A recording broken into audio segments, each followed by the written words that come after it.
দুনিয়ার পুরো জীবনটা এটা হচ্ছে লালসাময় একটা জীবন।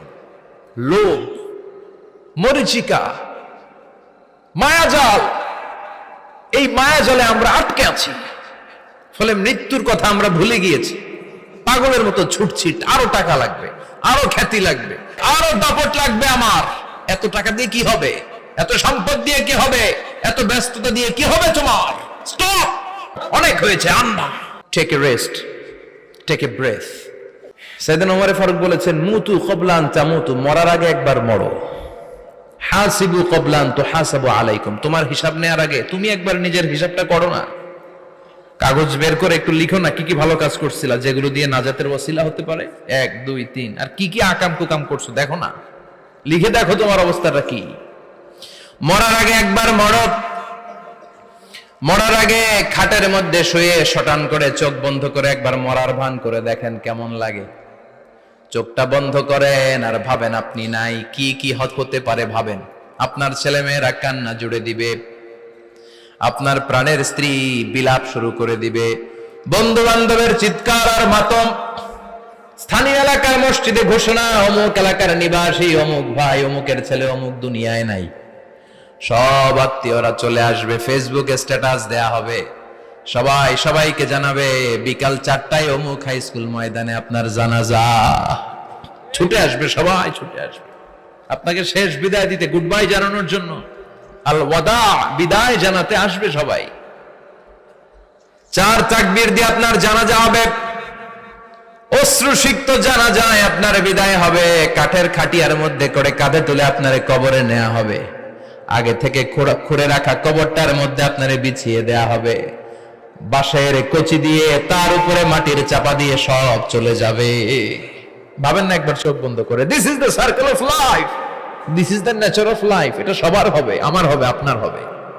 এত মায়া, এত ভালোবাসা কই যাবে? কেউ থাকবে না, সবাই আপনার অন্ধকার কবরে রেখে দিয়ে চলে আসবে। উপরে বাঁশের কঞ্চি, তার উপরে মাটির চাপা, অন্ধকার আর অন্ধকার। এই অন্ধকার যেন শেষ হতে চায় না, শুধুই অন্ধকার, ঠিক কিনা? বিষ্ণুই বলতেন, নাহাইতুকুমান জিয়ারাতিল কবুর, আমি তোমাদেরকে কবর জিয়ারত করতে আগে নিষেধ করতাম, কিন্তু এখন নিষেধাজ্ঞা প্রত্যাহার করে নিলাম। এখন সব সময় তোমরা কবরের সামনে যাবা আর জিয়ারত করবা। কবরস্থানে যান তো, যান আপনারা, একটু যাবেন, একটু গেলে আখিরাতের কথাটা স্মরণ হবে। ওখানে ছোট শিশুরা শুয়ে আছে, কিশোর যুবকরা আছে, আপনার মতো তাগড়া যুবক মুরব্বীরা আছে। এরা এই এলাকায় থাকতো, এরা আকাশ থেকে নেমে আসে না, এই এলাকার সন্তান, আজ নাই। একটা সার্টেন পিরিয়ড শেষে আপনিও থাকবেন না। This is the nature of life, this is the circle of life. ছোট্ট শিশু হয়ে এসেছিলেন, শৈশব, কৈশোর, যৌবন, প্রৌঢ়ত্ব। আগে ছিলেন সিঙ্গেল, বিয়ে করে হয়ে গেলেন ডবল। এরপরে আল্লাহ আপনাকে একটা মেয়ে দিল, এরপরে মেয়েকে বিয়ে দিয়ে শ্বশুর হলেন, এরপরে ওই মেয়ের ঘরে সন্তান হতে নানা হলেন। আর কতদিন? অনেক দিন হলো তো, অনেক লম্বা সময় পেয়েছেন আপনি। Think about death. এবার যাওয়ার কথা ভাবেন, আখিরাতের সামানের কথা ভাবেন, ফিরে যেতে হবে। কি শক্তিশালী যুবক, বার্ধক্য চলে আসলে লাঠি ছাড়া চলতে পারে না। কুচকুচে কালো দাড়ি সাদা হয়ে যায়, দাড়ির শুভ্রতা, বয়সের ভার, রং ধরা যৌবন জং ধরে শেষ, ঠিক কিনা? This is the circle of life. যুবক ভাইরা, এটাই জীবন, চলে যেতে হবে, কেউ থাকতে পারবে না, ঠিক কিনা? এটা রিমাইন্ডার আল্লাহ এই সূরার ভেতরে দিয়েছেন যে তোমাদেরকে ফিরে যেতে হবে। এই লোভ লালসা ছেড়ে দাও। রব্বুল আলামিন বলেন, আলহাকুমুত তাকাসুর হাত্তা যুরতুমুল মাকাবির।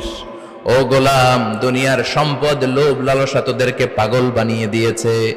এই লোভ পাগলামি কোনোদিন তোদের থামবে না যতদিন না তোরা কবরে ঢুকবি, ঠিক কিনা? কার কথা?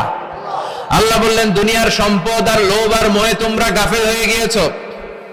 আখিরাতের কথা বেমালুম তোমরা ভুলে গিয়েছো। কিন্তু আখিরাতে তোমাদের যেতেই হবে, কবরের বাড়িতে তোমাদের ঢুকতেই হবে, ঠিক কিনা? যেতেই হবে। আমরা ভুলে যাই। আলহাকুমুত তাকাসুর, অতিরিক্ত পাওয়ার লোভ, বেশি বেশি খাওয়ার লোভ, বেশি বেশি জমানোর লোভ মানুষকে গাফেল বানিয়ে দিয়েছে। এটা মানুষের স্বভাব। আরো চাই, আরো চাই, এই স্বভাবটা আছে না নাই? দেখবেন ছোট বাচ্চারা মসজিদের দোয়া অনুষ্ঠান শেষে জিলাপি দেয় না? আগে বাতাসা দিত না, এখন কি দেয়? জিলাপি দেয়। মিষ্টি দেয়, তো মসজিদের 2-3 গেট থেকে যদি দেয়, ছোট বাচ্চারা দেখবেন এদিক দিয়ে কয়েকটা নিয়ে আবার ওই গেটে লাইন ধরে। ওর হাত হলো ছোট হাত, ওর হাত ভর্তি জিলাপি, আর নেওয়ার জায়গা নেই, এরপর আরেক জায়গায় লাইন ধরছে, আরো লাগবে, আরো লাগবে, এই আরো আরো আরো চাই, এই স্বভাবটাই মানুষকে কুড়ে কুড়ে শেষ করে দিয়েছে। এত লাগবে কেন তোমার? চাহিদার কোনো শেষ নাই, unlimited demand of human being. যার আছে বেশি তার চাই বেশি, যার সাইকেল আছে তার হোন্ডা চাই, হোন্ডা আছে তো প্রাইভেট কার চাই, প্রাইভেট কার আছে তো প্লেন চাই, প্লেন আছে তো হেলিকপ্টার চাই, হেলিকপ্টার আছে তো ওইটা চাই, ওইটা আছে তো সেটা চাই, ঠিক কিনা? এলাকার মেম্বার যে হয়েছে চেয়ারম্যান হতে চায়, আছে না নাই? চেয়ারম্যান সাহেব এমপি হতে চায়, আছে না নাই? এমপি সাহেব মন্ত্রী হতে চায়, আছে না নাই? মন্ত্রী সাহেব প্রধানমন্ত্রী হতে চায়, আছে না নাই? তো মানুষের চাহিদার কোনো শেষ নাই, যার আছে বেশি তার চাই বেশি। এজন্য বিষ্ণু বলেছেন, উনজুরু ইলা মান হুয়া আসফালা মিন, তোমার চেয়ে যে খারাপ আছে ওর দিকে তাকাও। ওয়ালা তানজুর মান হুয়া আ'লা মিন, তোমার চেয়ে যে ভালো আছে ওর দিকে তাকায়ও না, তোমার চেয়ে যে খারাপ অবস্থানে আছে ওর দিকে তাকাও। অনেকে নিজের অবস্থান নিয়ে সুখী না, এরকম আছে না নাই? আল্লাহ আমার এটা দিল না রে, ওইটা দিল না রে, পাইলাম না রে, কিচ্ছু হয় না, কি করব জীবন, হতাশ। আসলে আছে কিন্তু অনেক, কিন্তু শুকরিয়া নাই, ডাকাত, ঠিক কিনা? নিজের অবস্থান নিয়ে সুখী না, কিন্তু অনেক লোক আছে তারা আপনার অবস্থানে পৌঁছতে চায়। তাদের দিকে তাকিয়ে দেখেন, আপনি যে অবস্থানে আছেন এই অবস্থানে পৌঁছাটা অনেকের কাছে স্বপ্ন। তারা প্রতিনিয়ত সংগ্রাম আর স্ট্রাগল করে যাচ্ছে আপনার অবস্থানে পৌঁছতে, আর আপনি এটা নিয়ে সন্তুষ্ট না। শেখ সাদির নাম শুনেছেন? বালাগাল উলা কাশাফাত দুজা, এই কবিতাটার রচয়িতা ইরানের বিখ্যাত এক কবি। উনি একবার আর্থিক সমস্যার মধ্যে দিয়ে সময় কাটাচ্ছেন, টাকা নাই, পয়সা নাই, পায়ে দেওয়ার মতো জুতা নাই। উনি খুব দুঃখ পেলেন, হায় রে, আমি ইরানের এত বড় কবি, আমার পায়ে দেওয়ার মতো জুতা নাই। দুঃখ ভরা মন নিয়ে রাস্তায় হাঁটতে বেরোলেন। হাঁটতে হাঁটতে হঠাৎ দেখলেন একটা লোক শুয়ে শুয়ে কাঁদছে, ওই লোকটার 2টা পাই নাই, পাই নাই। উনি সেজদায় পড়ে গেলেন, আল্লাহর কাছে ক্ষমা চাইলেন, আল্লাহ অনেক দিয়েছো, শুকর আলহামদুলিল্লাহ। এজন্য যেই পরিস্থিতিতেই থাকি না কেন আমরা কি পড়বো? জোরে বলেন, কি পড়বো? এজন্য কানাতু মিনাল ইসলাম, অল্পে তুষ্ট থাকার নাম হলো ইসলাম। সম্পদ লাগবে কিন্তু সম্পদের পাহাড় লাগবে না, ঠিক কিনা? অল্প খান, অল্প পড়েন, অল্প জামান, অল্পের ভেতরে বরকত ঢুকাইয়া দিছে কে?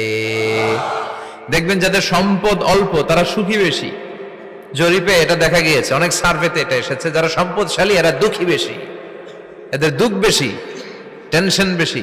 খুব স্বাভাবিক, টাকা যার বেশি রোগ তার বেশি, টাকা যার বেশি টেনশন তার বেশি, টাকা যার বেশি ঘরে শান্তি তার কম, আছে না নাই? ঘরের ভেতরে অশান্তি, ছেলে কথা শোনে না, ছেলে টানে গাঞ্জা, মেয়ে করে পরকিয়া, আছে না নাই? স্ত্রী কথা শোনে না, ভালোবাসা নাই, ঘরটা জাহান্নামের টুকরা। রোগ বালাই, এক একটা হসপিটাল বিল পরিশোধ করতে মাসে 5 লাখ 10 লাখ, আছে না নাই? কিছু খেতে পারে না, ডাক্তার একেবারে ডায়েট মেনু বেঁধে দিয়েছে, ডায়েট, ভেরি ডায়েট মেনু, এটা এটা এটা এটা কিছুই খাবেন না, শুধু গরু খাবেন না, খাসি খাবেন না, চিংড়ি খাবেন না, খালি ঘাস খাবেন, ইচ্ছে মতো ঘাস খাবেন, মানে ঘাস জাতীয় যত আইটেম আছে সব খাবেন, শাক খাবেন, সবজি খাবেন, সালাদ খাবেন, গরু, চিংড়ি, মুরগি, গোশত, ইলিশ কিছু খেতে পারে না।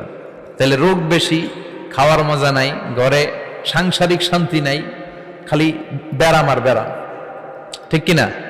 কিন্তু সম্পদের পাহাড় ঘটেছে। আর অল্প যারা খায়, অল্প পড়ে, রিক্সাওয়ালা, কুলিওয়ালা, অল্প বেতনের চাকরি, কিন্তু হক হালালি মেনে চলে, দেখবেন শান্তি আছে অনেক। হ্যাঁ, বাসা ভাড়া দেয়, ফ্যামিলি চালায়, বাচ্চাদের স্কুল বিল, এরপরও মাস শেষে 1-2 হাজার টাকা হাতে থেকে যায়।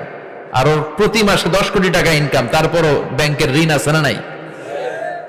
সুখ কারে বলে? কিভাবে আপনি সুখকে ডিফাইন করবেন? সুখ তো টাকায় কিনা যায় না, শান্তি টাকা দিয়ে হয় না, শান্তি দেওয়ার মালিক কে? শান্তি আছে অল্প খেয়ে শুকর করার মধ্যে, শান্তি আছে আলহামদুলিল্লাহর মধ্যে, চিল্লায় বলেন ঠিক কিনা? এজন্য অল্প খাবো, অল্প পড়বো, অল্প জামাবো, অল্পের ভেতরে বরকত দিয়েছে কে? দেখেন ধনী ভাইরা খেতে পারে না, কিন্তু রিকশালার কি সমস্যা হয়?